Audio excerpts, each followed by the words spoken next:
आपने मांग संख्या 30 एवं 33 पर बोलने का मौका दिया, इसके लिए धन्यवाद। माननीय सभापति महोदय जी, वैसे तो टीएसपी क्षेत्र के उत्थान के लिए कई सारी घोषणाएं बजट में ली जाती है, परंतु धरातल पर योजना नहीं पहुंचने से टीएसपी क्षेत्र का विकास एवं सपना पूरा नहीं होता।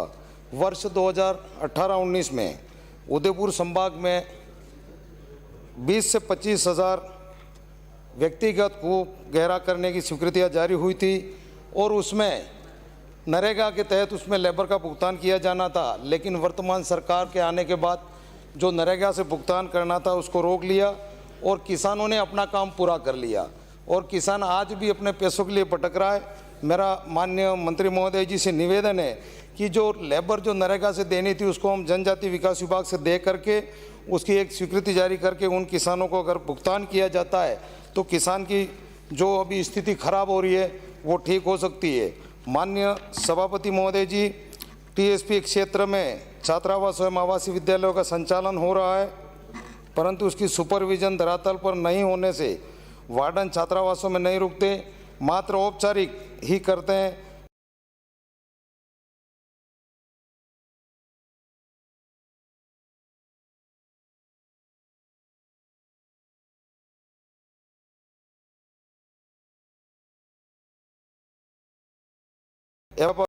विषय अध्यापक नहीं होने से बच्चों के भविष्य खराब हो रहा है। वार्डन को पाबंद भी करना चाहिए और आवासीय विद्यालय में हमारे पर्याप्त विषय अध्यापक और स्टाफ की व्यवस्था हो तो भविष्य बच्चों का बन सकता है। माननीय सभापति महोदय जी, टीएसपी क्षेत्र उदयपुर संभाग का आदिवासी परिवार जंगलों में, पहाड़ियों में अलग अलग मकान बना करके निवास रहते हैं। वहाँ की जमीन, जंगल, किस्म, वन विभाग एवं समस्त किस्म की भूमि को आदिवासियों को वन विकास के लिए बांटकर आवंटन करनी चाहिए ताकि वनों का विस्तार आदिवासी स्वयं करें व सुरक्षित रख सकें।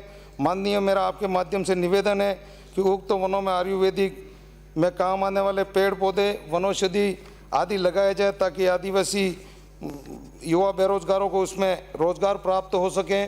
सम्मानीय सभापति महोदय जी, मेरा आपसे निवेदन है कि पिछले समय राजस्थान में भारतीय जनता पार्टी की सरकार थी, केंद्र में माननीय मोदी जी के नेतृत्व में सरकार बनी और इस देश और प्रदेश के लिए अस्थायी योजना का लागू करने का काम किया, जैसे कि टीएसपी क्षेत्र में दीनदयाल ज्योति योजना के माध्यम से जंगलों में रहने वाले प्रत्येक आदिवासी के घर तक बिजली पहुंचाने का काम किया, सबके घरों में गैस पहुंचाने का काम किया, प्रधानमंत्री आवास के नाम से पूरे क्षेत्र में पक्के मकान बनाने का, भामाशाह योजना, श्रमिक कार्ड के लाभ और मुफ्त इलाज, मनरेगा योजना के तहत 3 लाख तक का व्यक्तिगत लाभ, प्रधानमंत्री फसल बीमा, प्रधानमंत्री ग्रामीण सड़कें, एक ही आदेश में प्रत्येक ग्राम पंचायत मुख्यालय पर 5000 सीनियर विद्यालय खोल करके माननीय वसुंधरा जी की भारतीय जनता पार्टी की सरकार ने ऐतिहासिक काम किए। भाजपा की सरकार में हमेशा अस्थायी कार्य होते हैं, वैसा वर्तमान सरकार नहीं कर पा रही है। मेरा आपसे निवेदन है कि अभी तीसरा बजट जो सरकार ने पेश किया, तीसरे बजट तक सरकार ने बांसवाड़ा जिले को चिकित्सा, शिक्षा, सड़क, पानी, बिजली, आदिवासी के आस्था के केंद्र एवं माही की नहरों की सुधार के लिए बजट में प्रावधान नहीं लेकर टीएसपी क्षेत्र के साथ में अन्याय किया है। माननीय सभापति महोदय, मेरा आपके माध्यम से निवेदन है कि जनजातीय क्षेत्र के विकास के लिए अलग से पैकेज देकर उनको मुख्य धारा से जोड़ा जाए और क्षेत्र में 1000 माँबाड़ी खोली जाए और पुरानी जो माँबाड़ी हैं ठीक तरीके से चल रही हैं उनको क्रमोन्नत भी कराई जाए। माननीय सभापति महोदय जी, मेरा आपके माध्यम से मैं ये कहना चाहूँगा कि हमारे बांसवाड़ा डूंगरपुर ज़िले में जोगी और रावल समाज ये दोनों एक ही हैं, लेकिन जब ये आरक्षण का बंटवारा हुआ उस समय जोगी समाज को ओबीसी में रख लिया और रावल समाज को एससी में रख लिया। मेरा आपके माध्यम से निवेदन है कि इस संबंध में ये समाज हाई कोर्ट में जा कर के उसकी स्वीकृति भी प्राप्त कर ली है, लेकिन विभाग से अभी आदेश नहीं हुए। जोगी और रावल एक हैं, तो जोगी को रावल के साथ में जोड़ करके एससी वर्ग का उनको दर्जा दिया जाए और इस संबंध में सारी पत्रावली विभाग के पास में प्रस्तुत है और इसका कमेटी का भी गठन हो गया है। मैं आपके माध्यम से निवेदन करूंगा कि इसमें जितना जल्दी हो सके एक आदेश जारी कर उनको इसका लाभ दिया जाए। माननीय सभापति महोदय, मेरा आपके माध्यम से निवेदन है कि बांसवाड़ा डूंगरपुर जिले में आदिवासियों के आस्था के केंद्र बेणेश्वर धाम महाकुंभ, त्रिपुरा सुंदरी, माही डैम, घोटियांबा, मानगढ़ धाम, शहीद स्थली, अर्थुणा, हनुमान, ये जो पौराणिक स्थल हैं और इन धार्मिक स्थलों को टूरिज्म से जोड़ना आवश्यक है। जैसा कि बेणेश्वर से त्रिपुरा सुंदरी, माही डैम, घोटियांबा, मानगढ़, शहीद स्थली, अर्थुणा, हनुमान, गलियाकोट शक्तिपीठ, बोहरा समाज, विश्वविख्यात दरगाह, क्षेत्रपाल, खड़गदा, अंधेरी माता, बेड़ माता, सोमनाथ से केसरिया जी वाया उदयपुर नगरी तक टूरिज्म से जुड़ा जाता है तो हमारे क्षेत्र के कई बेरोजगारों को रोजगार प्राप्त हो सकता है।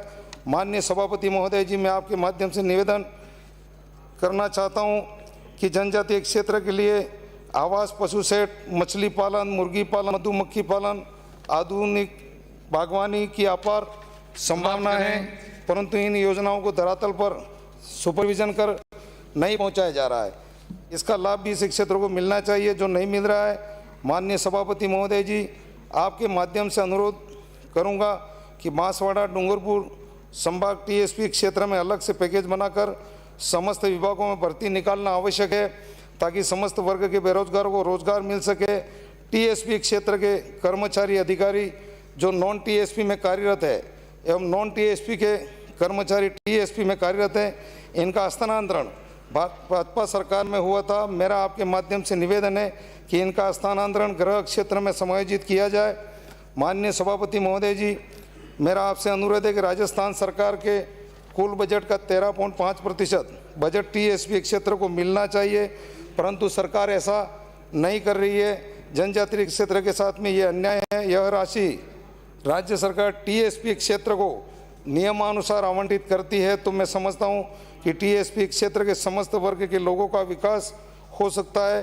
टीएसपी क्षेत्र में संपूर्ण वर्ग में गरीब लोग निवास रहते हैं। गरीब की कोई जात नहीं होती, गरीब गरीब होता है। मेरा आपके माध्यम से निवेदन है कि सभी वर्ग के गरीब लोगों को चिन्हित किया जाए और टीएसपी क्षेत्र का लाभ उन्हें भी मिलना चाहिए। समाप्त करें। एक मिनट सर, 1 मिनट, ज़्यादा समय नहीं लूँगा आपका। समाप्त करें। माननीय सभापति महोदय जी, मेरे गढ़ी विधानसभा क्षेत्र में पूर्व में 5 लिफ्टें स्वीकृत थी, जिसका बजट दे करके उसको प्रारंभ कराया जाए। जलोत्थान सिंचाई योजनाएं स्वीकृत कराई जाए। जनजातीय क्षेत्र में आदिवासी बिखरी बस्तियों को अलग से पहाड़ियों में मकान बनाकर रहते हैं। पीने के पानी की गर्मी में गंभीर समस्या है। विभाग द्वारा हैंडपंप निर्माण, सौर ऊर्जा चलित पेयजल योजना स्वीकृत कराना आवश्यक है। आपके माध्यम से निवेदन है कि उक्त कार्य स्वीकृत कराया जाए। मेरा आपके माध्यम से निवेदन यह भी है कि विधानसभा गढ़ी में आपकी सारी महिलाएं कहाँ गई? राज्य की उच्च माध्यमिक विद्यालय भवन कुछ अनुपयोगी हो चुके हैं, जैसे तलवाड़ा, गढ़ी, प्रतापपुर, खोडन, डकारकुंडी, प्रतापपुर, जोलना, अर्थुणा। उन पुराने भवनों का निर्माण करने की आप स्वीकृति प्रदान समाप्त करें। माननीय एक मिनट सर, समाप्त करें प्लीज। माननीय सभापति महोदय जी, मेरा आपसे निवेदन है कि समाज कल्याण विभाग द्वारा सारी योजनाएं संचालित है, परंतु योजनाएं धरातल पर क्रियान्वित नहीं होती हैं। छात्रावासों की दुर्दशा है। पर्याप्त संसाधन समय पर उपलब्ध नहीं होने से बालक अपना लक्ष्य पूरा नहीं कर पाता है। बच्चों को समय पर छात्रवृत्ति नहीं मिलती, पेंशन योजना समय पर नहीं मिलती है। आवासीय विद्यालय की दुर्दशा है, वहाँ पर अध्यापक, विषय अध्यापक के पद रिक्त होने से पढ़ाई नहीं होती है। मेरे क्षेत्र में भीमराव अंबेडकर आवासीय विद्यालय जो खोडन संचालित है, उसमें पिछले समय कोरोना काल के तहत वहाँ के जो प्रभारी ने 500 बालिकाओं के लिए जो संसाधन खरीदना चाहिए, बालिका के नहीं होने के बाद भी संपूर्ण संसाधन खरीद करके पूरा पैसा उसने हड़प लिया। उसकी जांच ठीक तरीके से होनी चाहिए। माननीय सभापति जी महोदय जी, मेरा एक निवेदन है। समाप्त करें प्लीज, समाप्त करें।